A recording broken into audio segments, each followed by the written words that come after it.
Okay जी, शुरू करते हैं। माइक इसका ओपन है। अच्छा, कल हमने देखा था इनलाइन सीएसएस और इंटरनल सीएसएस। ठीक है, दो चीजें हमने देखी थी, इनलाइन, इंटरनल। ठीक है, इसकी समझ आ गई आप लोगों को? इसमें कोई प्रॉब्लम है तो मुझे वो बताएं। किसी नहीं, वैसे समझ आ गई ना आपको? तो हमने जो इंटरनल किया ना, इंटरनल काम किया है, इसी तरह का हम करते हैं एक्सटर्नल, लेकिन वो हम अलग फाइल बना के करते हैं।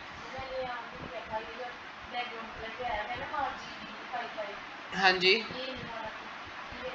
ये वैसे ही मैंने इस यहाँ से सिलेक्ट किया था ना, ऐसे करके मैंने किया था। जब आप ऐसे करके करेंगे ना कलर, तो फिर उसका ये कोड आएगा, ये इस तरह आएगा। सही है।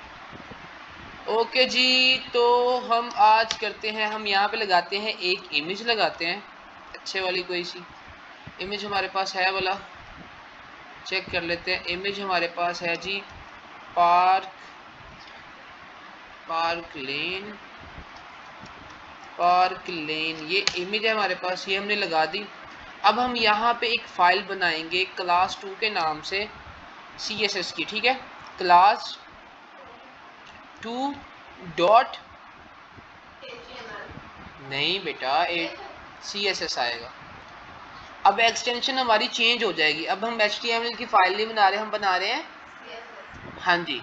इसके बाद जब हम जावास्क्रिप्ट करेंगे या बूटस्ट्रैप जावास्क्रिप्ट करेंगे तो JS आएगा। ठीक है, ये एक्सटेंशन डिफरेंस होती है, डिफरेंट हो जाती है। ठीक है, अब हम यहाँ पे आ गए। ओके, अब हमने क्या करना है, हम चाह रहे हैं कि इस फाइल में हम जो भी स्टाइल करें वो इस फाइल में मौजूद टैग्स पे अप्लाई हो जाए। तो इसके लिए हम दोनों फाइल को आपस में लिंक तो करना पड़ेगा ना, लिंक करेंगे तो उसकी स्टाइलिंग जो है उस पर लगेगी। तो उसके लिए हम क्या करेंगे, उसके लिए हम जाएंगे टाइटल टैग के नीचे, यहाँ पे लिखेंगे लिंक, लिंक लिख के हम एंटर हिट करेंगे।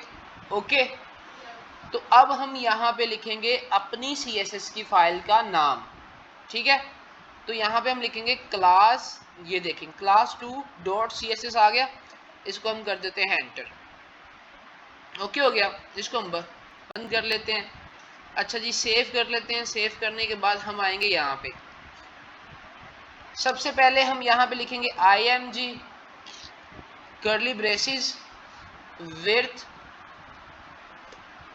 विड्थ इसकी रख देते हैं 200 px, हाइट इसकी रख देते हैं हम 200 px। ओके, और इसको हम करते हैं सेव, और HTML की फाइल को भी करते हैं सेव। जब भी हमने अपने कोड को रन करना है तो हम HTML की फाइल पे आके उसको रन करेंगे। अगर हम यहाँ से रन करेंगे ना CSS की फाइल से, गो लाइव पे जाएंगे, तो हमें रिजल्ट नजर नहीं आएगा, क्योंकि हमारा सारा जो बेसिक फाइल है वो हमारी कौन सी है, HTML। तो रन भी हमने किसको करना है, HTML को। ठीक है, मैं यहाँ पे करूँगा क्लिक गो लाइव,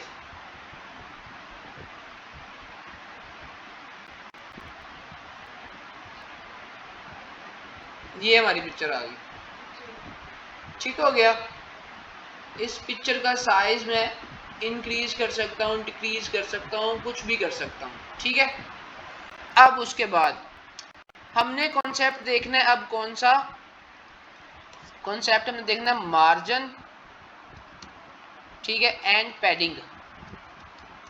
ठीक है, मार्जिन, ठीक है, ये क्या चीजें होती हैं मैं अब समझाता हूँ आप लोगों को।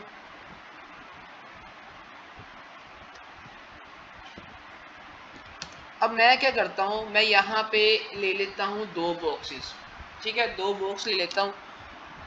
बॉक्स का नाम हम रख लेते हैं, यहाँ पे लूंगा एक डिव। डिव का बताया ना आपको क्या होता है, डिव के बारे में नहीं बताया ना, कोई बात नहीं, बता देता हूँ। डिव बेसिकली क्या करती है, डिव निकला है डिवीजन से। ठीक है, डिव बेसिकली बॉक्सेस बनाने के लिए यूज होती है। ठीक है, हमारी ये स्क्रीन है। ठीक है, इस स्क्रीन को अपने पार्ट्स में डिवाइड करना है, तो उसके लिए हम यूज करते हैं डिव। ठीक है, ये HTML का टैग है, अपनी स्क्रीन को मुख्तलिफ पार्ट्स में डिवाइड करने के लिए हम डिव का यूज करते हैं। सही है, तो हम यहाँ पे लगा देते हैं जी क्लास, इसको हमने क्लास दे दिया बॉक्स। ओके, अब इसको भी हमने एक डिव दी और डिव दे दी, ये क्लास लगा ली और इसको भी मैंने कर दिया बॉक्स 1 के नाम से। ठीक है, दोनों को अलग अलग क्लासेस नाम दे दिए। अब मैं यहाँ पे आऊँगा, अब मुझे ये बताएं कि क्लास को यहाँ पे क्या लेने, यहाँ पे आऊँगा। क्लास को कॉल करने के लिए हम क्या करते हैं, क्लास को कॉल करना है हमने, तो उसके लिए क्या करेंगे, अब हमने एक इस बॉक्स को हमने मतलब इस पे करनी है स्टाइलिंग, इसको कॉल भी तो करना है ना, सिलेक्ट भी तो करना है ना, तो इसको सिलेक्ट किस तरह करेंगे,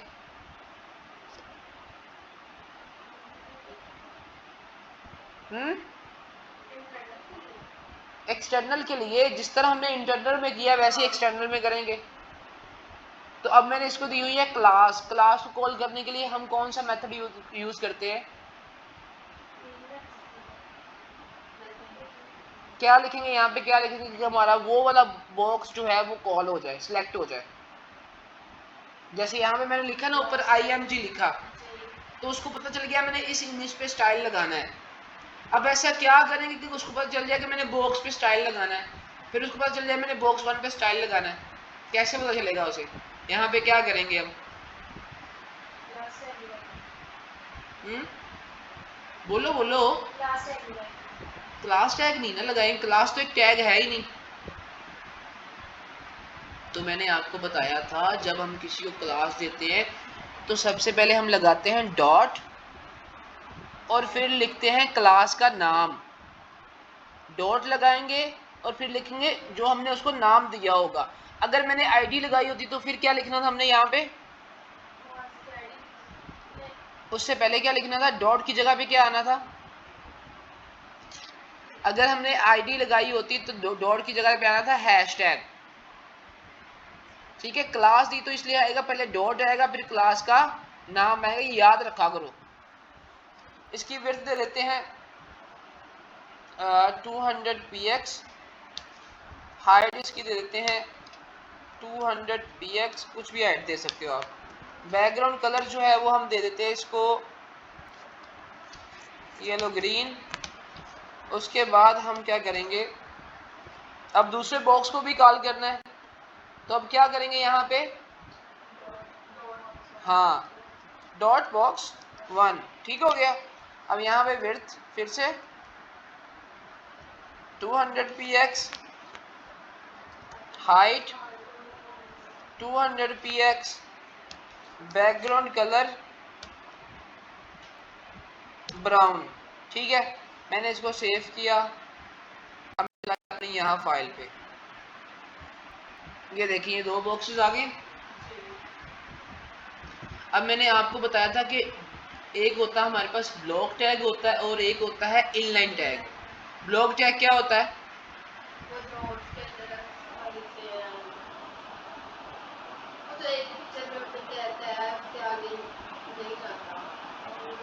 आप बताओ ब्लॉक टैग क्या होता है, ब्लॉक टैग वो होता है कि अगर हम लोगों ने लिखा है ना तो वो बाहर नहीं जाएगा, नहीं वो बाहर चला जाएगा, और इनलाइन टैग वो होता है वो बाहर नहीं जाता, एक ही लाइन में जो हम लोग लिखते हैं। वो क्या होता है जो एक लाइन में लिखते हैं, जो एक लाइन में लिखते हैं वो इनलाइन टैग होता है, और जो वो बॉक्स में पिक्चर के साथ कुछ भी लिखते हैं ना वो होता है ब्लॉक टैग। ब्लॉक टैग उसे कहते हैं कि जो अपनी रिक्वायर्ड स्पेस के अलावा भी सारी स्पेस को कवर कर लेता है।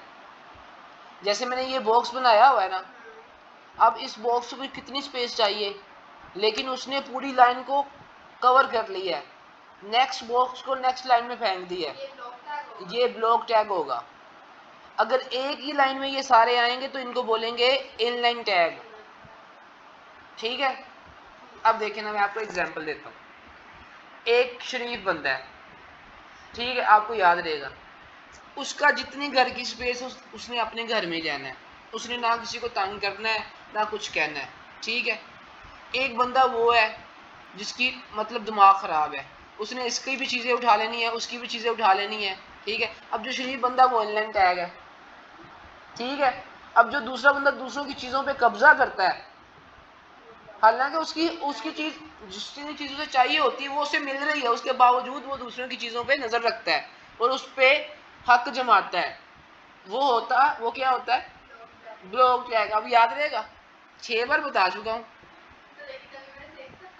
नहीं, कहां से ये बताया था, ड्रामे करती हो।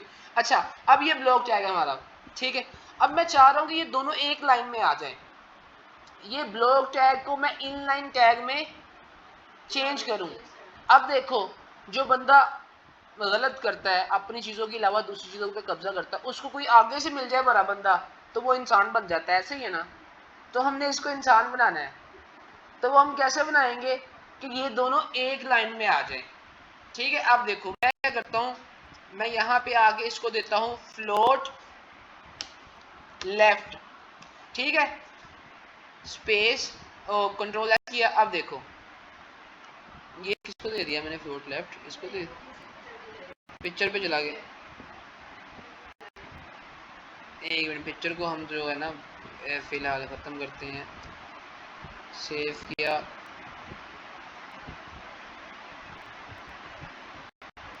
ओके, पिक्चर ने भी बदतमीजी कर दी हमारे साथ। अच्छा, मैंने फ्लोट लेफ्ट किया, अब मैं इसको भी फ्लोट लेफ्ट करता हूँ,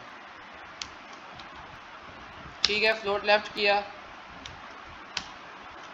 ठीक है। अब देखिए जरा, अब देखो तीनों लाइन में आ गए हैं, ठीक है, तीनों एक ही लाइन में आ गए।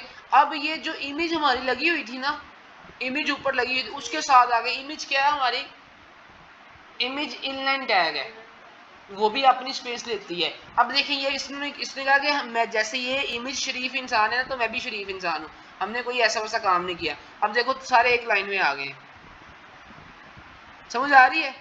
फ्लोट लेफ्ट करने से क्या हुआ कि इसकी जो सेंस थी ना ब्लॉक टैग की, वो इनलाइन टैग में चेंज होगी, ठीक है ना। उसके बाद अब देखें, अब मैं इसको देता हूं मार्जिन, मार्जिन देता हूं लेफ्ट, लेफ्ट ये वाली साइड, ठीक है। लेफ्ट साइड में मैं मार्जिन दिया 40 px, 40 पिक्सल। तो अब क्या होगा, अब ये देखो हट गया, स्पेस बन गई, ये देखे स्पेस बन गई। अब मैं इसको देता हूं राइट से, मार्जिन ये राइट है, ठीक है, 40 px देता हूं, सेव किया। अब ये देखो ये हट गया इधर से भी, देख रहे हो। अब इसको हमने मार्जिन दे दिया, अब मैं इसको भी देता हूं, इसको मैं देता हूं मार्जिन लेफ्ट 40 px, ठीक है। अब देखिए ये भी आ गया। अगर हमारी रिक्वायरमेंट ये हो कि हमने हर साइड से इसको मार्जिन देना है, फॉर एग्जांपल मैं चाह रहा हूँ कि मेरा जो बॉक्स है ना वो टॉप से भी, लेफ्ट से भी, राइट से भी, बॉटम से भी इतने इतने पिक्सल जो है वो नीचे ऊपर हो जाए, ठीक है। तो उसके लिए भी वो भी मैं कर सकता हूँ। फॉर एग्जांपल मैं क्या करूँगा, अगर मुझे हर तरफ से रिक्वायर्ड है ना, तो मैं क्या करूँगा, इसको रिमूव करूँगा, यहाँ पे कॉलन लगाऊंगा और यहाँ पे लिख दूंगा 50 px, ठीक है। अब क्या होगा, अब चारों तरफ से हो जाएगा, ये देखो जरा, ये देखो चारों तरफ से हो गया, ये देखें चारों तरफ से हो गया, इधर से भी 50, इधर से भी, ऊपर से भी और नीचे से भी, ठीक है।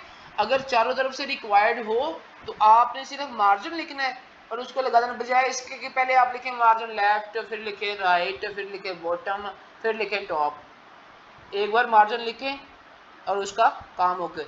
अगर आपको रिक्वायर्ड हो कि स्पेसिफिक एक दो साइड से आपने देना है तो फिर आप लिख सकते हो। फॉर एग्जांपल आपके लिए रिक्वायर्ड है कि आपने लेफ्ट से देना है तो फिर आप मार्जिन लेफ्ट लिख सकते हो। अगर आपके लिए रिक्वायर्ड है कि आपने मार्जिन राइट से देना है तो फिर आप राइट लिख सकते हो। अब यहाँ पे क्वेश्चन ये बनता है कि सर अगर हमने हर साइड से मार्जिन देना है लेकिन हमारी रिक्वायरमेंट ये है कि हमने लेफ्ट से देना है 20 पिक्सल, टॉप से देना है 50, लेफ्ट से देना है 30 पिक्सल, तो बॉटम से देना है हमने 40 पिक्सल। हमने हमारे जो मतलब अलग अलग हमने देना है लेकिन देना सब साइड से है, तो फिर हम एक लाइन में कैसे करेंगे, ठीक है। तो उसके लिए हम ये करेंगे, अब देखें एक मार्जिन ये हो गया, ठीक है, यहाँ पे लगाएंगे कोमा, तो यहाँ आप लिखेंगे 40px, ठीक है, फिर से कॉमा। अब देखो ये चल रहा है अपना किस तरह, लेफ्ट आएगा, फिर टॉप आएगा, फिर राइट, फिर बॉटम, ठीक है। यहाँ पे मैंने कर दिया 70px, यहाँ पे मैंने कर दिया बॉटम 30px, ठीक है, सेव किया। अब देखिए ज़रा, एक मिनट, कॉमा नहीं लगाना था, ठीक है, ऐसे ही इसको रखना है, ठीक है, सेव किया। अब देखिए ज़रा, हर तरफ से आ गया, मतलब हमें हर तरफ से रिक्वायर्ड है अलग अलग वे में, तो हमने क्या किया, उसको इस तरह लिख दिया। पहले हमारा लेफ्ट होगा, पहले वाला जो होगा वो लेफ्ट साइड, फिर हमारा टॉप, फिर हमारा राइट, फिर हमारा बॉटम, ठीक है। अब देखो मैं इसको करता हूँ 150, ये देखना कहाँ किस तरफ से होता है, 150 कर दिया। अब देखें जरा,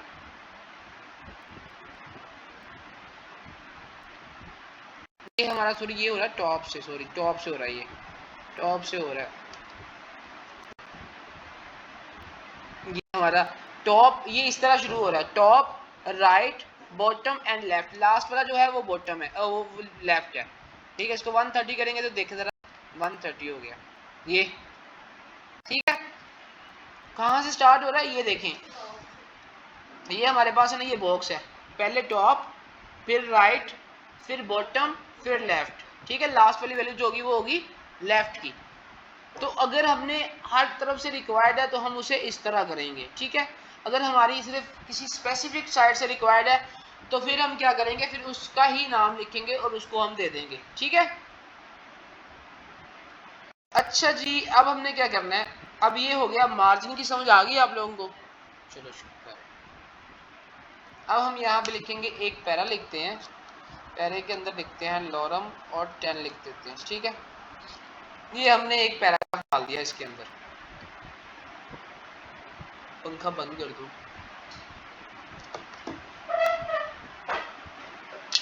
ये पैराग्राफ आ गया, ठीक है। अब पैराग्राफ हमारे पास आ गया है, तो अब मैं क्या करूंगा, मैं चाह रहा हूं कि इस पैराग्राफ, ये जो मैंने पी लगाया हुआ है ना, इसको मैंने, इस पी को मैंने आईडी दी हुई है, ठीक है। तो अब मैं क्या करूंगा, इसको ना इसके अंदर ही जाऊंगा, बॉक्स 1 के अंदर जाऊंगा और मैं करूंगा टेक्स्ट अलाइन सेंटर, में देखता हूँ इस पे अप्लाई हो रहा है कि नहीं हो रहा, ये अप्लाई हो गया, ठीक है। क्योंकि वो डिव के अंदर है ना, अलग से आपको पैरा लिखने की जरूरत नहीं है, आप ऐसे भी कर सकते हो। आप अलग से पैराग्राफ लिख के पी का टैग दे के उसकी क्लास या उसको आईडी दे के भी कर सकते हो, ठीक है। अब मैं चाह रहा हूं इस पैराग्राफ को ना, ये मैं खत्म कर देता हूं, मैंने बस आपको दिखाने के लिए चेक किया था कि ये ले रहा है कि नहीं ले रहा, ठीक है। अब देखो हम क्या करते हैं, मैं चाह रहा हूं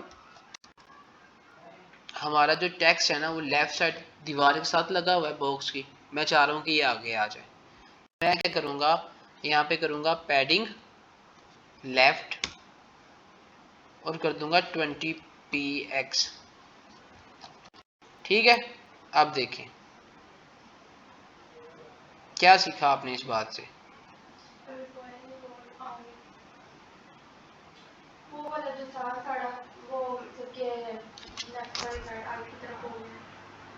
पैराग्राफ हो गया ना आगे की तरफ। अब क्या इसका मतलब क्या है कि अगर आपने अपने बॉक्स को मूव करना है ऊपर नीचे आगे पीछे, तो उसके लिए यूज होता है, उसके लिए यूज होता है मार्जिन।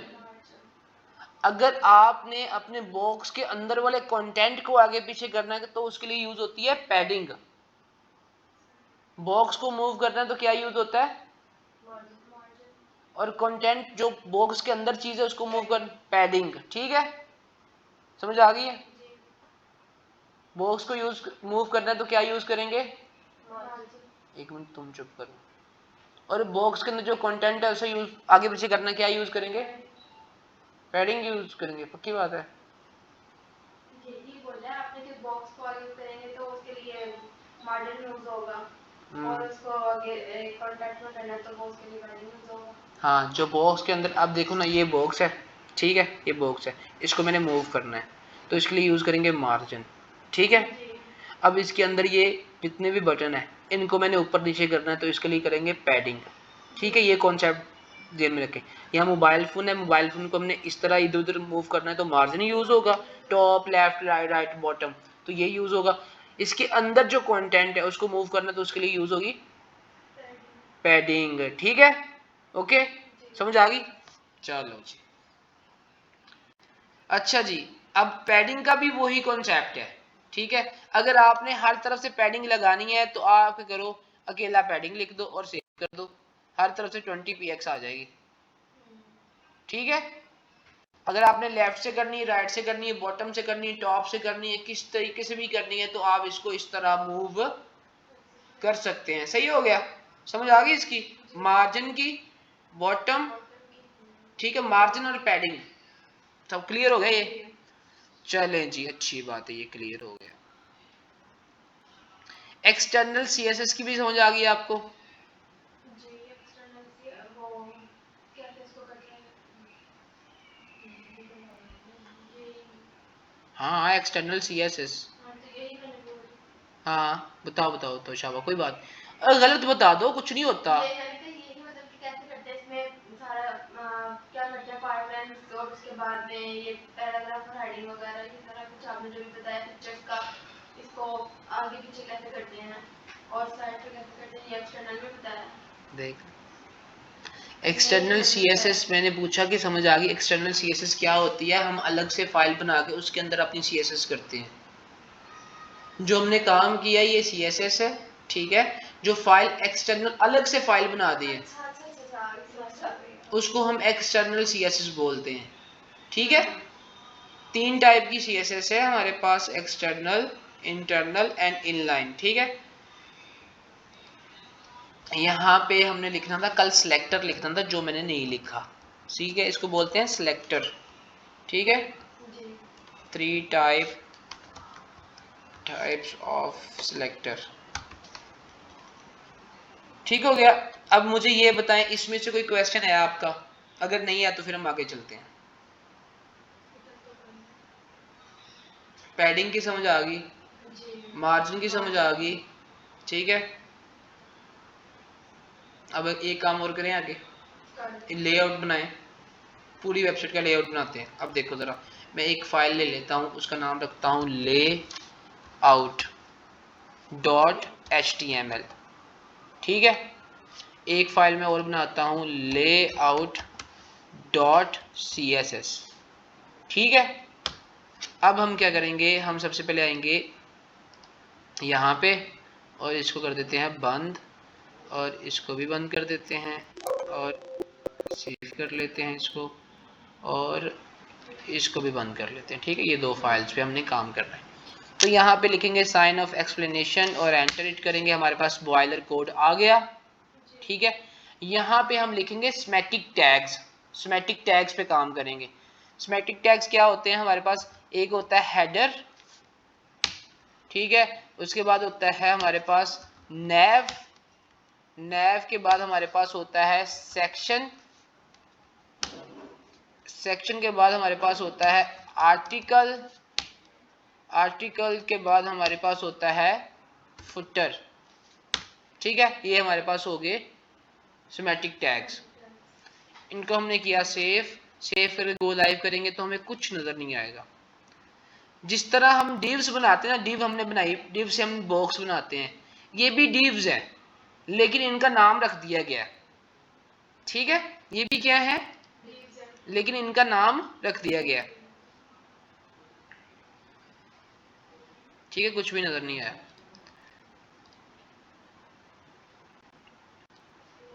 ओके, या हम एक काम ये करते हैं, हम पहले अभी डिव्स पे ही काम करते हैं। ठीक है, इसको कल देखेंगे।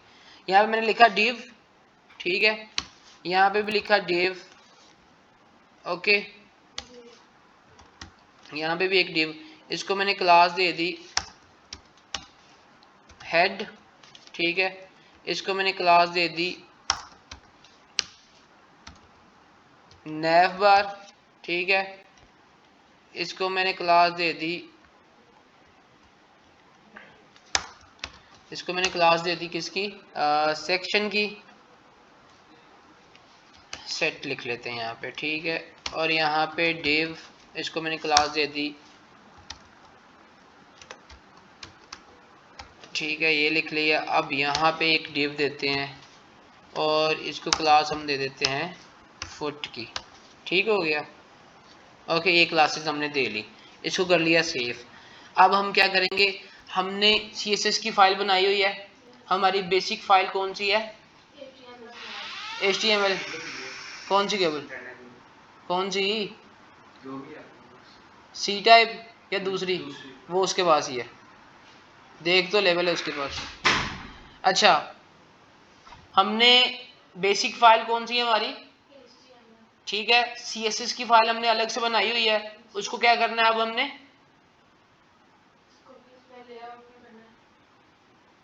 उसको इसके साथ लिंक नहीं करना, HTML की फाइल के साथ लिंक नहीं करना हमने, तो यही पूछ रहा हूँ, किधर ध्यान है आप लोगों को, किधर ध्यान है आप लोगों को। तो मैंने कहा लेआउट की फाइल हमने बनाई है, ठीक है। बेसिक फाइल कौन सी, HTML, ठीक है। CSS की फाइल हमने अलग से बनाई है लेआउट के लिए, उसको क्या करना है, उसको इसके साथ लिंक करना है। अब सही समझना ना, बोली मैंने तुम्हें इस तरह मोड मार देना है, ओके। अब देखो यहाँ पे हम एंटर इट करेंगे और लिंक लिखेंगे, ठीक है। अब यहाँ पे लिखेंगे लेआउट डॉट CSS, सेव किया। अब हम आएंगे यहाँ पे, यहाँ पे आने के बाद हमने क्लासेस दी हुई है सबको, ठीक है। तो उसको कॉल करने के लिए क्या करेंगे, क्या डॉट बॉक्स कहाँ पे आ गया, मैंने कहा अब उसको स्टाइल करना है, क्लास दी हुई है तो उसको किस तरह कॉल करेंगे, किस तरह सेलेक्ट करेंगे। फॉर एग्जाम्पल मैंने इसको करना है स्टाइल, किधर गया हमारा, इसको स्टाइल करना है, ये वाली चीज़ को, इसको स्टाइल करना है। इसको किस तरह सेलेक्ट करेंगे, क्या, हाँ डॉट हेड लिखेंगे, शाबाश, तुमने मार खानी है मुझसे, समझ आ गई ना। इसको विड्थ देंगे। अब हेड जो होता है वो बिल्कुल ऊपर होता है ऐसे करके, ठीक है, पूरी स्क्रीन पे इसकी विड्थ आनी चाहिए, तो इसलिए इसकी विड्थ लिखेंगे 100%, ठीक है। हाइट इसकी लिखेंगे 100 px, ठीक है। बैकग्राउंड कलर इसका लिखेंगे, बैकग्राउंड कलर इसका लिख देते हैं, ये वाला लिख देते हैं, अजीब सा पता नहीं कैसा है, ओके। आगे हमने दूसरे को सिलेक्ट करना है, इसको सिलेक्ट करना है, तो क्या लिखेंगे, आप बताओ, आप नहीं बताओगे, इसको, हाँ इस पे आप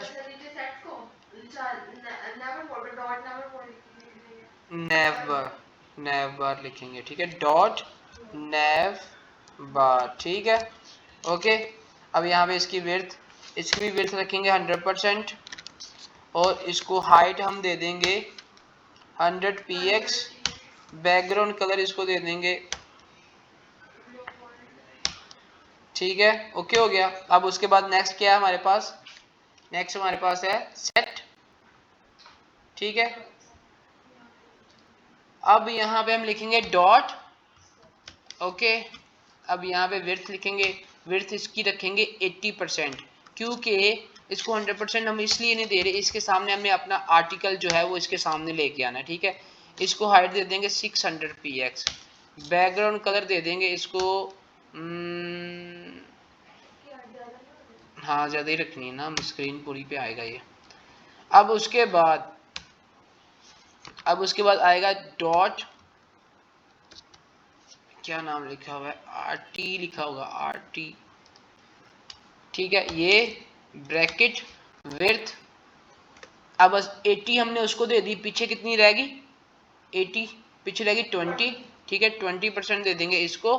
फिर उसके बाद हाइट पे लिखेंगे 600 px, ठीक है। और उसके बाद हम लिखेंगे, ये मिन को ख़त्म कर रहा है, मिन में आप कंफ्यूज हो जाएंगे। बैकग्राउंड कलर इसको दे देंगे